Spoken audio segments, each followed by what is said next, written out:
하나님 말씀 보겠습니다. 하나님 말씀은 사도행전 10장 44절로 46절의 말씀입니다. 사도행전 10장 44절로 46절의 말씀을 봉독하겠습니다. 베드로가 이 말을 할 때 성령이 말씀 듣는 모든 사람에게 내려오시니 베드로와 함께 온 할례 받은 신자들이 이방인들에게도 성령 부어 주심으로 말미암아 놀라니 이는 방언을 말하며 하나님 높임을 들음이러라. 아멘. 저는 오늘 여러분들과 함께 사도행전 10장 44절로 46절의 말씀을 가지고 백부장 고넬료 세 번째 이방인의 성령 강림, 이러한 제목으로 여러분과 함께 은혜를 나누겠습니다. 제자들이 박해와 핍박을 받아서 어쩔 수 없이 모여 있다가 흩어지게 되었습니다.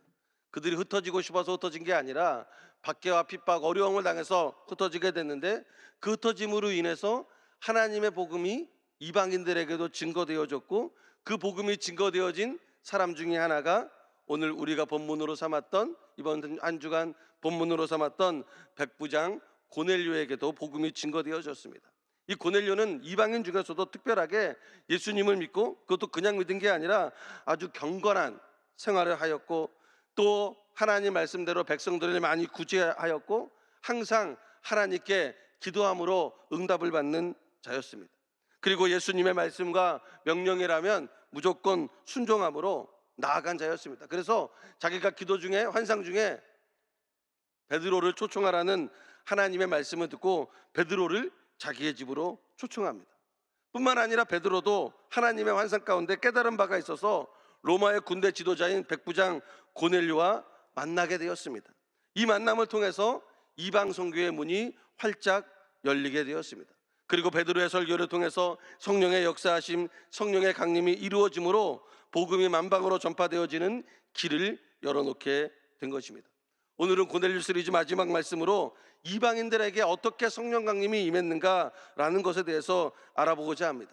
우리가 보통 성령 강림이라고 이야기할 때 많이 나오는 부분이 바로 마가다락방의 성령 강림, 오순절날 120문도가 마가다락방에 모여서 간절히 기도할 때 성령이 그 위에 임하는 사건, 바로 사도행전 2장 1절로 4절에 나오는 이 말씀입니다.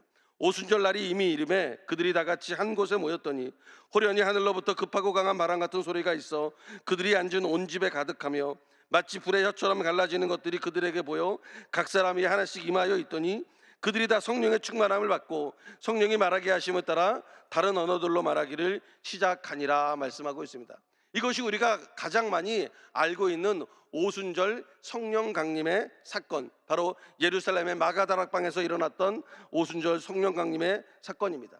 예수님께서 십자가를 지시고 또 부활하시고 승천하신 후에 예루살렘의 마가다락방에 모여있던 하나님 앞에 기도하던 그들이, 제자들이, 또 예수님을 따르던 자들이 특별한 성령의 역사를 체험하는 사건입니다. 그래서 우리가 보통 성령 강림 그리고 오순절 성령의 사건은 바로 다 이 사도행전 2장에 나와 있는 예루살렘의 성령 강림의 사건을 이야기합니다. 그런데 오늘 우리가 읽은 본문이 가이사라라고 하는, 가이사라 빌립보라고 하는 이방 지역인데, 예루살렘이 아닌 다른 지역인데, 그 가이사라 빌립보의 고넬료의 집에서 사도행전 2장에 나타났던 똑같은 사건이 벌어지게 됩니다. 그래서 사도행전 10장에 베드로의 설교 시에 나타난 성령 강림의 사건을 어떻게 부르냐고 하면 이방인의 오순절 사건, 이방인의 성령 강림이라고 이야기를 합니다. 예루살렘의 마가다락방의 오순절 사건과 가이사라 빌립보의 바로 고넬료, 오늘 우리가 읽은 본문에 나와 있는 오순절 사건에는, 성령 강림의 사건에는 공통점이 몇 가지가 있습니다. 이 공통점을 살펴보므로 우리가 지금 이 시대를 살아가면서 우리에게도 어떤 성령 충만의 역사가 임해야 되고, 성령 충만의 역사가 임하려면 어떻게 해야 되는지를 알아보고자 합니다.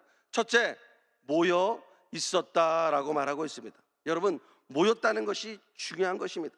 개인에게 일어난 개인적인 사건이 아니라, 누구 한 사람이 골방에 들어가서 체험했다는 식의 이야기가 아니라 모였다는 것입니다. 마태복음 18장 20절에 보면 두세 사람이 내 이름으로 모인 곳에는 나도 그들 중에 있느니라 말하고 있습니다. 하나님은 우리들의 모임 중에 임하시는 것입니다. 그래서 모이기를 힘쓰고 모이기를 즐겨하라고 말하고 있습니다. 히브리서 10장 25절은 이렇게 말합니다. 모이기를 패하는 어떤 사람들의 습관과 같이 하지 말고 오직 권하여 그날이 가까움을 볼수록 더욱 그리하자, 더욱 모이자라고 말하고 있습니다. 오늘날 많은 사람들이 개인주의에 빠져 있습니다. 많은 사람들이 자기 혼자 무엇인가를 하려고 합니다. 모이려고 하지 않습니다. 모이는 것보다 따로 혼자서 무엇인가를 하기를 원하는 그러한 시대를 살고 있습니다. 그런데 주님은 이 시대를 너무나 잘 알면에도 불구하고 우리들에게 무엇이라고 말씀하고 있느냐? 모이기에 힘쓰라, 모이라 라고 말하고 있는 것입니다. 사도행전 2장 46절로 47절에 이렇게 말합니다. 날마다 마음을 같이하여 성전에 모이기를 힘쓰고 집에서 떡을 떼며 기쁨과 순전한 마음으로 음식을 먹고 하나님을 참리하며 또 온 백성에게 친송을 받으니 주께서 구원받는 사람을 날마다 더하게 하시니라 말하고 있습니다. 마음을 같이하여 성전에 모이기를 힘쓰니까 구원받는 자가 늘어나더라 라고 말하고 있습니다. 모이기를 패하면 안 됩니다. 모이기에 힘쓰는 자가 돼야 됩니다. 그래야 하나님의 구원의 역사가 일어나게 되는 것입니다. 오늘날 한국교회가 많이 어렵다고 합니다. 많은 여러 가지 이유가 있을 수 있습니다. 그러나 제가 볼 때 이 코로나를 지나오면서 모이기를 힘쓰지 못했습니다. 어쩔 수 없는 상황이라고 이야기했지만 모이기를 힘쓰지 못했습니다. 그래서 지금 한국교회가 어려움을 당하고 있는 것입니다. 그러할수록 우리는 더욱 모여야 하는 것입니다. 이제부터라도 더욱 모여서 하나님께 기도하고 하나님께 나아갈 때 하나님의 역사가 임하게 되는 것입니다. 기독교는 어느 종교처럼 혼자서 산에 올라가 이른바 입산수도하는 종교가 아닙니다. 기독교는 함께 모여서 함께 기도하고 함께 은혜를 받고 함께 성령의 역사를 체험하는 그러한 종교입니다. 그래서 교회가 필요한 것입니다. 기독교는 함께 하는 것입니다. 여러분, 성령님도 혼자가 아닙니다. 예수님과 성령님과 하나님 삼위일체가 한 분이라고 말하고 있습니다. 세 분이 모여서 한 분이 된 것입니다. 함께 하는 것입니다. 우리가 믿음을 갖고 주님의 일을 할 때 함께 해야 되는 것입니다. 교회가 왜 필요하냐? 나 혼자 잘 믿으면 됐지. 천만의 말씀입니다.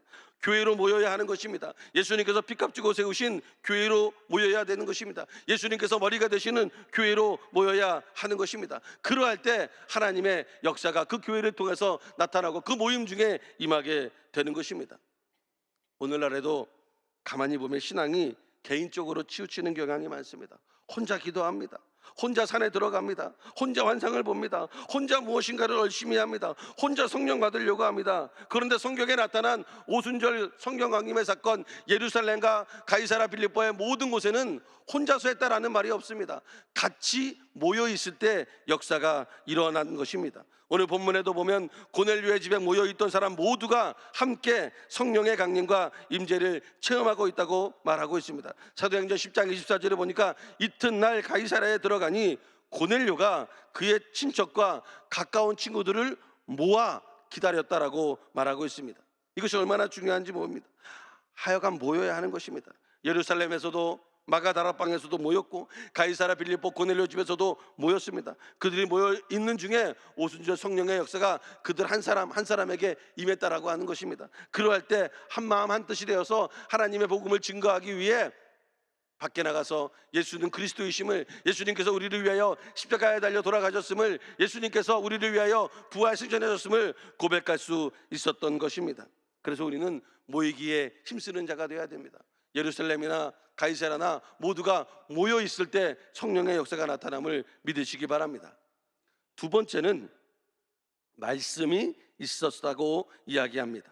예루살렘의 오순절 사건과 이방인의 오순절 사건의 공통점은 둘 다 하나님의 말씀이 선포되어졌다라는 것입니다. 오늘 보면 사도행전 10장 44절에 이렇게 말합니다. 베드로가 이 말을 할 때에 성령이 말씀 듣는 모든 사람에게 내려오시니라고 말합니다. 베드로가 이 말을 할 때라는 것이 굉장히 중요합니다. 이 말을 할 때가 어떤 때입니까? 바로 하나님의 말씀을 증거할 때라고 성경은 말하고 있습니다. 말씀을 전할 때 하나님의 역사가 일어나게 되는 것입니다. 많은 사람들이 착각하는 게 있어요. 그게 뭐냐면 성령 충만과 말씀 충만은 따로 떨어져 있는 것이다. 나는 뭐 별로 많이 배우지 못했으니까 성령 충만한 곳으로 가야 되고, 나는 좀 배웠으니까 말씀 충만한 곳으로 가야 되고, 성령 충만하면 뭔가 배우지 못한 것 같고, 말씀 충만하면 뭔가 고지식한 것 같고, 뭔가 자기가 높여지는 것 같은 그런 느낌을 받는 경우가 많이 있습니다. 여러분, 그러나 절대 그렇지 않습니다. 성령 충만과 말씀 충만은 따로 떨어진 것이 아닙니다. 같은 영이라고 말하고 있습니다. 하나의 영입니다. 말씀 따로 성령 따로가 아닙니다. 말씀이 있는 곳에 성령이 계시고 성령이 계신 곳에 말씀이 있게 되는 것입니다. 성령님은 말씀과 함께 역사하신다는 사실을 우리가 알아야 됩니다. 말씀 외에, 말씀을 벗어난 성령의 역사는 그다지 좋은 것이 아닙니다. 말씀을 벗어나지 않는 성령의 역사가 우리에게 임해야 되는 것입니다. 왜? 성령은 홀로 역사하지 않습니다. 성령님은 보혜사입니다. 성령님은 예수님을 나타내는 분입니다. 성령님은 하나님의 말씀이 이 땅 가운데 편만히 임하는 것을 도와주기 위해서 오신 분이십니다. 그런데 그분이 말씀을 제치고 자기 혼자 일하지 않습니다. 말씀을 높이는 것입니다. 말씀을 세우는 것입니다. 하나님을 높이 들렸다, 하나님의 말씀이 들려왔다라고 성경은 말하고 있습니다. 그래서 우리는 이것을 잊지 말아야 되는 것입니다. 좀 더 신학적인 용어로 말하면 말씀을 객관적인 계시, 우리가 많이 듣는 로고스라고 말을 합니다. 그리고 성령님은 주관적인 계시라고 하는데 이것은 레마라고 이야기를 합니다. 그래서 객관적인 계시인 말씀과 주관적인 계시인 레마가 우리에게 임해야 되는 것입니다. 성경에 나타난 사건들은 객관적으로 전부 일어난 사건입니다. 예수님이 이 땅에 오신 것도 확실하게 일어났었고, 십자가의 사건도 객관적인 사실이고, 예수님께서 부활하신 것도 객관적인 사실입니다. 그런데 그것이 나와 무슨 상관이 있습니까? 그것이 나와 상관이 있으려면 성령의 역사가 나에게 임해야 됩니다. 그래서 그게 내 안에 하나님의 말씀으로, 하나님의 은혜로, 하나님의 은총으로 임해야 되는 것입니다. 그렇지 않으면 아무 의미가 없는 것입니다. 그러나 또 성령님은 주관적인 계시인데 한 사람 한 사람에게 개인적으로 임하는 것이 사실인데, 객관적으로 받은 계시를 성령이 임해서 주관적으로 수용케 하는 것입니다. 받아들이게 하는 것입니다. 그런데 주관적인 계시만 강조하면 무엇에 빠집니까? 신비주의에 빠집니다. 자기만 옳다고 생각하고 어딘가 답을 봐야 되는데 답을 볼 수가 없어요. 왜? 자기 혼자 뭔가를 받았다고 하기 때문에. 이 자기 혼자 뭔가를 받았으면 무엇으로 확인을 해봐야 됩니까? 말씀으로 확인을 해봐야 됩니다. 그래야 이게 올바른 것인지 악령의 역사인지 성령의 역사인지를 구분할 수 있는 것입니다. 그 구분의 척도가 바로 하나님의 말씀을 믿으시기 바랍니다. 그래서 말씀으로 충만해야 되고 성령으로 충만해야 되게 따로 떨어진 게 아니라는 것입니다. 말씀 없는 주관적 계시는 신비주의로 가게 됩니다. 그리고 또한 성령님 없는 객관적 계시의 말씀은 효력을 발생할 수가 없는 것입니다. 그냥 역사적인 사실로만 남아있기 때문에 그렇습니다. 그렇기 때문에 객관적인 역사인 로고스와 주관적인 역사인 레마가 언제나 함께 임해야 되는 것입니다. 동시적으로 역사해야 되는 것입니다. 사도행전 10장 44절 이렇게 말하지 않습니까? 베드로가 이 말을 할 때, 말씀이 임할 때 성령이 말씀 듣는 모든 사람에게 내려왔다. 말씀이 임할 때 성령이 임했다라는 것입니다. 성령이 임할 때 말씀이 임하게 되는 것입니다. 여러분, 성경 말씀을 듣고 있는 바로 이 시간 성령이 여러분 마음속에 임한다는 사실을 믿으시기 바랍니다. 우리가 하나님 말씀을 듣고 있는 이 시간, 이상하게도 이 말씀이 내게 주시는 말씀으로 내 마음에 적중해 들어오면 마음이 뜨거워지고 성령의 임재하심이 느껴지게 되는 것입니다. 그러할 때 마음이 치유되고 몸이 치유되고 문제가 해결되는 것을 보게 되고, 전에 알 수 없었던 은혜를 받게 되고, 그토록 불평불만으로 차있던 심령이 감사 찬양으로 바뀌어지게 되고, 문제투성으로 힘들고 어려웠던 심령이 주님 전에 나와 예배드리고 말씀을 들을 때 마음이 평안해지고 하나님이 함께 하심을 느끼게 되는 것, 그것이 바로 성령의 역사라고 하는 것입니다.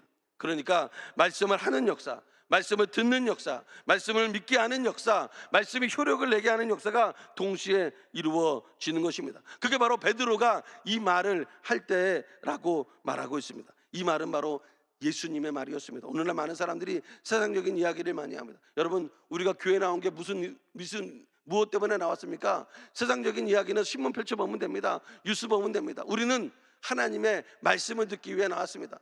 세상 신문을 펼쳐봐도 뉴스를 봐도 하나님의 말씀을 전하는 곳이 없습니다. 그러나 교회와 모여서 예배드릴 때 하나님의 말씀이 여러분에게 임하게 되는 것입니다. 예루살렘 마가다락방 성령 강림 때도 베드로의 설교의 사건이 있었습니다. 사도행전 2장 36절로 38절에 보니까 너희가 십자가에 못 박은 이 예수를 하나님이 주와 그리스도가 되게 하셨느니라. 아니라 저희가 이 말을 듣고 마음이 찔려 베드로와 다른 사도들에게 물어 가로되 형제들아 우리가 어찌할꼬 하거늘 베드로가 가로되 너희가 회개하여 각각 예수 그리스도의 이름으로 침례를 받고 죄사함을 얻으라. 그리하면 성령을 선물로 받으리라. 베드로가 설교할 때 그들의 마음이 찔렸습니다. 그들의 마음에 성령의 타치하심이 있었습니다. 그래서 우리가 어떻게 해야 되냐? 그들에게 침례하고 성령의 역사를 임하게 했다라고 성경은 말하고 있습니다. 그래서 우리가 말씀을 들어야 됩니다. 말씀을 들을 때 역사가 일어나는 것입니다. 말씀과 성령은 떨어진 게 아닙니다. 항상 성령 충만의 역사가 일어날 때는 하나님의 말씀이 선포되어졌다는 것을 믿으시기 바랍니다.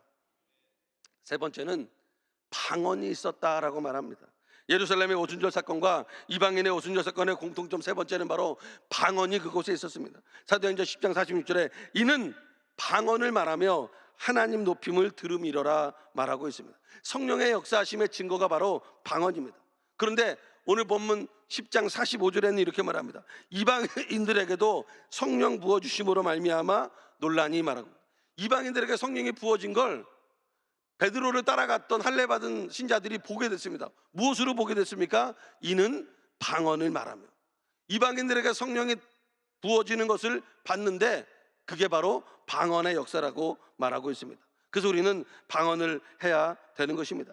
예루살렘의 오순절 사건에서도 동일하게 방언이 있었습니다. 사도행전 2장 4절에 그들이 다 성령의 충만함을 받고 성령이 말하게 하심을 따라 다른 언어들로 말하기를 시작하니라. 이 다른 언어들, 이것이 바로 방언이라고 말합니다. 제가 우리 순복음교회 다닐 때 재밌는 게 고등부 수련회를 갔는데, 고등부 수련회 때 이제 그 중고등부 초등부 1, 2, 3학년 학생들도 같이 올라와서 수련회 한 기억이 있어요. 근데 재밌는 게 초등학교 1학년, 2학년 애들에게 주제가 뭔지 아십니까? 주제가 성령을 받으라예요. 그리고 가로치고 방언을 받아야 된다. 그래서 선생님들이 항상 방언 받으라고. 야, 초등학교 1학년이면 지금이야 애들이 똑똑해서 다 글씨 배우고 다 올라오지만 자기 이름도 제대로 못 쓰는 아이들인데 그런 애들에게도 뭐부터 가르쳐요? 방언 받으라고. 유치부 애들에게까지 방언 받으라 그랬어요. 왜? 이것이 가장 중요하기 때문에 그렇습니다. 그만큼 방언이 중요하기 때문에, 방언이 성령 충만의 역사이기 때문에 방언을 받으라는 것입니다. 고린도전서 14장 2절은 이렇게 말합니다. 방언을 말하는 자는 사람에게 하지 아니하고 하나님께 하나니 이는 알아듣는 자가 없고 영으로 비밀을 말함이라 말하고 있습니다. 방언도 알아듣지 못해도 그 방언이 바로 영으로 비밀을 말한다, 하나님의 역사를 말하는 것입니다. 방언은 하나님께 드리는 대화입니다. 또 영적 비밀을 말함으로 하나님께 대한 깊은 계시를 체험할 수 있는 것입니다. 오늘날 인간의 언어가 우리들의 교만과 자만과 불순종으로 인해서 나누어져 버렸습니다. 바벨탑 사건을 통해서 나누어졌습니다. 많은 곳에 소통이 아닌 불통이 이루어지고 있습니다. 예전에는 다 하나였기 때문에 소통했는데 이제는 언어가 다 바뀌어가지고 불통이 이루어진 것입니다. 이러한 세상에 하나님의 비밀의 언어인 방언을 우리에게 허락해 주신 것입니다. 그래서 이 방언은 하나님의 언어입니다. 그래서 다른 사람들은 못 알아들어요. 원수마귀도 물론 못 알아듣습니다. 우리가 우리나라 말로 하고 내 언어로 할 땐 원수마귀도 알아듣고 누구도 알아들어요. 듣는 옆에 사람도 알아들어요. 그러나 방언을 말하면 무슨 얘기인지 못 알아듣습니다. 내 자신도 모를 때가 있어요. 그러나 이 언어는 누구에게 향한 언어입니까? 하나님께 향한 언어입니다. 그래서 방언으로 기도해야 됩니다. 못 알아듣더라도 방언으로 기도해야 돼요. 사도 바울은 뭐라고 말하냐? 방언으로 기도하는 것을 즐겨한다라고 말하고 있습니다. 고린도전서 14장 18절에 보면 내가 너희 모든 사람보다 방언을 더 말함으로 하나님께 감사하노라 말하고 있습니다. 방언으로 기도하면 하나님과의 영적인 교통이 일어나게 되는 것입니다. 하나님이 원하시는 기도를 하게 되는 것입니다. 지금 내가 어떤 기도를 해야 될지 모르지만 방언으로 기도할 때 하나님이 어디에서 일어나는 모든 일들을 통하여, 그 방언 기도를 통하여 하나님의 역사가 일어나게 되는 것입니다. 우리가 방언을 계속해야 한다는 것은 성령 충만을 계속 유지하는 것과 같습니다. 그러면 성령님의 교제가 매일매일마다 일어나기 때문에 우리의 신앙이 성장하게 되는 것입니다. 이방인 고넬료의 집에서 거기 모인 모든 사람들이 방언을 말했다는 것입니다. 예루살렘 마가다락방에 모인 사람들이 방언을 말할 때 그 방언을 통해서 하나님의 복음의 역사가 편만하게 증거되어진 것입니다. 그래서 우리는 무엇을 해야 됩니까? 방언을 해야 돼요. 여러분, 방언하기를 주저하면 안 됩니다. 그리고 방언을 못 받았다 그러면 어떻게 해서든지 방언을 받아야 됩니다. 우리가 지금 많이 방언에 대해서 이야기를 안 하고 있지만 저희들은 방언에 대해서 아주 귀에 못이 박히도록 들었어요. 그래서 방언을 못 받으면 순복음교회에서는 살아날 수가 없다. 우리 당회장 목사님도 항상 그 얘기를 하시지 않습니까?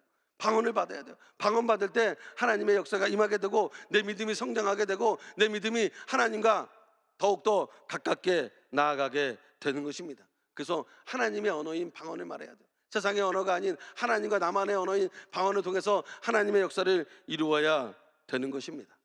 그러할 때 하나님의 충만한 역사가 임하는 것을 믿으시기 바랍니다. 그래서 우리가 이 땅 가운데 살면서 오순절 성령 강림의 사건과 가이사라 빌립보에 바로 고넬료의 집에 있었던 이방의 성령 강림의 사건은 모여 있을 때 일어났다라는 사실을 깨닫고, 거기에 말씀이 있었고 하나님의 역사하심이 있었다는 것을 깨닫고, 방언이 있었다는 것을 깨달음으로 말미암아 우리가 인생을 살아가면서 성령 충만 받기 위해서 모이기에 힘쓰는 자가 되기를 원하고, 말씀을 듣는 자가 되기를 원하고, 그리고 방언으로 하나님께 나아가는 그러한 여러분들이 되시기를 주님의 이름으로 축원을 드립니다. 기도하시겠습니다. 사랑과 은혜가 많으신 참 좋으신 하나님, 감사드립니다. 아버지 하나님, 이번에 백부장 고넬료를 통하여 이방인에게 선교가 이루어지고, 또 그 백부장 고넬료의 심령을 통하여 하나님께서 역사하신 것을 보게 하심을 감사드립니다. 이방인의 오순절인 가이사라 빌립보 백부장 고넬료의 집에 임했던 성령의 사건과 예루살렘 마가다락방에 임했던 성령의 사건을 통하여서 저희들에게 동일하게 임하는 성령의 사건은 바로 모이기에 힘쓸 때 일어났고, 하나님 말씀을 들을 때 일어났고, 방언의 역사가 나타났다는 사실을 깨닫게 하심을 감사드립니다. 우리들도 인생을 살아가면서 우리들의 삶 속에서 모이기에 힘쓰는 자가 되게 하여 주시옵소서. 말씀을 전하고 말씀을 듣는 자가 되게 하여 주시옵소서. 또 하나님의 언어인 방언을 함으로 말미암아 성령 충만의 역사를 저희들의 삶 속에 계속해서 유지해 나가고, 성령 충만의 역사를 아버지 하나님 받는 저희들이 되어지게 하여 주시옵소서. 특별히 오늘 주님 앞에 나올 때 그냥 나오지 아니하고 주님께 귀한 예물을 드린 손길들이 있습니다. 이 예물을 흠양하여 주시고 축복하여 주시어서 30배, 60배, 100배로 축복하여 주시고 무지를 통하여 하나님의 영광이 나타나게 하여 주시옵소서. 오늘도 이 시간 주님 전에 나와 예배하는, 그리고 주님 전에 나와 기도하는 모든 백성들에게 하나님의 은혜와 은총을 허락하여 주시옵소서. 모든 것을 감사드리며 예수님의 이름 받들어 간절히 기도드립니다. 아멘. 할렐루야. 하나님께 영광의 박수 올려드립니다. 우리 시간의 말씀을 생각하면서 통성으로 주기도문 하시겠습니다. 하늘에 계신 우리 아버지여, 이름이 거룩히 기억임을 받으시오며 나라가 임하시오며 뜻이 하늘에서 이룬 것 같이 땅에서도 이루어지이다. 오늘 우리에게 일용할 양식을 주시옵고, 우리가 우리에게 죄 지은 자를 사하여 준 것 같이 우리의 죄를 사하여 주시옵고, 우리를 시험에 들게 하지 마시옵고 다만 악에서 구하시옵소서. 나라와 권세와 영광이 아버지께 영원히 있사옵나이다. 아멘.